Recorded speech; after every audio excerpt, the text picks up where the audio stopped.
sadece 5 kilogram undan hamur yapmayı Mataş Promix makinede hep birlikte göreceğiz inşallah. Ben şuna güveniyorum. Sadece bu makineyi tanıtım amaçlı değil, kendim tanıma amaçlı geldim buraya. Mataş'ı ilk defa Perşembe günü Mataş sahipleriyle, Mataş çalışanlarıyla tanışma fırsatım oldu. Daha öncesinde anlatmışlardı, %80 su kaldırma kapasitesi var bu makinenin diye. İlk başta insanlara inandırıcı gelmese de deneyip kendin gördükten sonra inanıyorsun ve ben de öyle inandım. Hamuru ilk yoğurduğum akşam, yani çarşamba akşamı buraya indim, saat 12.30 civarı. Makineye ilk hamuru koyduğumda zaten tutuşundan belliydi. Çünkü makinenin öyle güzel bir kavramı var ki, ne hamuru kesip kenarlarına atıyor, ne de kola sarmak gibi bir problemle karşı karşıya bırakıyor bizleri. Eskiden, eski ustalarımızın yoğurduğu gibi, katlama ve yumruklama tekniğiyle yoğurmuş gibi hamurdaki glutene zarar vermeden direkt olarak bizlere hamurun gluten yapısını oluşturup gaz tutma özelliğini ortaya çıkarmış oluyor bu makine. Şimdi marifet makinede mi, marifet ustada mı, marifet kullandığın ham maddede mi diye bir soru gelirse ben üçünü eşit görüyorum arkadaşlar. Neden üçünü eşit görüyorum? Kaliteli bir ham maddeyle kaliteli bir ekmek yapma şansımız var. Kaliteli bir ekipmanla, makineyle kaliteli bir hamur yapma şansımız var. Tecrübesi yüksek, kaliteli bir ustayla da bol çeşitli, bol kaliteli ve bol müşterili bir ekmek üretme şansımız var. Bunlardan üçünde kopukluk olursa emin olun ki sıkıntılar üst üste gelmeye başlıyor. Eğer ham maddem iyi olmazsa makinem ne kadar iyi olursa olsun yine problem yaşarım. Eğer makinem çok sağlam olur, çok kaliteli olur, ustam kaliteli olmazsa hiçbirinin bir anlamı kalmaz. O yüzden diyorum ki tecrübeli bir usta, kaliteli bir ekipman, yani kaliteli bir hamur yoğurma mikseri ve diğer işleme ekipmanları ve kullandığınız ham maddenin kalitesine dikkat ederek hamur yoğurmanın detaylarını, hamur yoğurmanın tekniklerini tek tek üzerinden geçerek diğer aşamalara geçmemiz gerekiyor.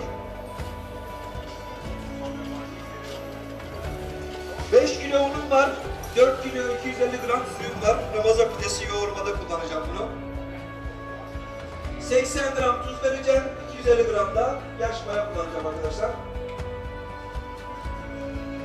Ben söylediğimin arkasındayım. Dediğim gibi benim en çok istediğim özellikler bir tanesi hamur yoğurma makinesinde termometrenin olmasını çok istiyordum ve en sonunda gördüm. Bu makinede bir özellik daha var. Şerbeti verdikten sonra 5 kilogram hamurda bile 20 saniye sonra tekrar geri toplamaya çalışıyor ve topluyor. En fazla 20 saniyede bana toplayabiliyor. Eğer ki 10 kilonun üzerine çıkarsam bu makinede şerbeti toplaması 15 saniye ve 15 saniye altına gidiyor bu sefer. Çünkü bizim en çok korktuğum şeylerden bir tanesi usta olarak şerbeti çabuk toplamaması, ona zahmet etmek, emek vermek ve uğraşmak zorunda kalıyorsun. Yok bıçak atacaksın, yok kazana tutacaksın gibi bir sürü problemimiz vardı. Ben çayın yanımda ya da elimde başka bir hamurum varsa rahatlıkla onları yapabilecek şekilde makineye güvenip gidebiliyorum. Şu an zaten sizlerle birlikte bu aşamaya görüyorum. Bir şuna bakalım arkadaşlar. Hamur tutuşuna bir bakın. Ne kenara yığıyor hamuru ne de yukarı kola sarıyor. Katlama tekniğiyle hamurun gaz oluşmasını, gluten oluşmasını ortaya çıkarmaya çalışıyor makine. Görüyorsunuz. Ve çok da rahat bir şekilde oluşturuyor. Buradaki ısıyı takip ediyorum. Isı yükselirse hemen termometre ile ölçtüğümde arasında eğer 19.7 ise 20 yapıyor. Biraz küçük yuvarlama yapıyor. Matematikte de vardır zaten. Yardımcıma diyorum ki kardeşim sen git ikinci fırında çapata ekmeği hazır. Koyman gereken bu miktarı çok özür dilerim. Orada bir reçete verir misiniz bana? Hamurumu pide hamur olduğu için çok fazla ısıtmayacağım. Çünkü çok fazla ısıttığım zaman biliyorsunuz ne yapar? Hamur toplama yapıyor. Ne kadar erken kesmeye çalışsan çıkar. 50 kilo kapasitesi var. 100 kilograma kadar hamur yoğurma kapasitesi yani. 50 kilo un koyuyorsun. 40 kilogram su koyuyorsun. 10 kilogram ekşi maya koyuyorsun. Şimdi ekşi maya yoğurdum ben bunu. Zaten şuradaki gördüğünüz gibi tamamen dün akşam anlatmam imkansız. Tarif edemiyorum size. Sadece şurada yaparken hep beraber izleyelim hamur yoğurmasını.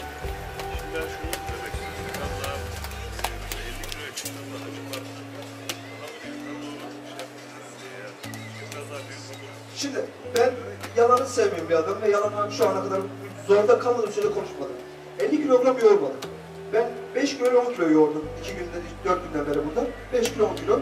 50 kiloyu Hasan Usta'ma ben çok görüyorum. Hasan Usta'nın tanıyan vardı içinizde. O hayatta yalan söylemez çünkü bana %80 su kaldırdı dedi. Ben önce inanmadım. Yalan söylediğini bildiğim halde. Ama gelip gördüğümde inandım ki o da bana diyor ki 50 kilogramı yoğuruyor. Hatta 100 kiloya kadar kapasitesi var. Toplam ağırlığı 100 kiloya kadar. Suyu, ekşi mayası vesairesi koyduğunda toplam 100 kilogram hamur yoğurduğunu söylüyor. Ve yukarılara yapıştırdı. Yukarıya atmıyorum işte. Ki atmaz. Kola sarmıyor çünkü. Dışarıda vurmuyor. Ne yapıyor? Hamuru katlama tekniğini yaptığı için daha kaliteli bir hamur ortaya çıkarıyor bize. Başka sorusu olan var mı? Fırıncı arkadaşlarım, fırın çalışanlar, ustalarım var mı sorunuz? Değerli işverenlerimiz. Bazıları tuzlu şerbetle verir, bazıları kuru verir. Ben de kuru verenlerde ve hamur yoğurma tekniği. Çok önemli. 2. Ön yardım tekniği, yani bizim ıslanga dediğimiz teknik. Eğer hamurun içindeki mayanın cinsine, miktarına göre süreyi ayarlayamazsa bir iki kalitesiz bir ekmek çıkacak, hamur yoğurma boşa gitmiş olur. Üçüncüsü, kesme ve şekillenmeyi doğru uygulamak lazım. Hamur yoğurma tekniği, baston işleme tekniği çok iyi olması lazım ki en iyi ekmeği alabilirsin.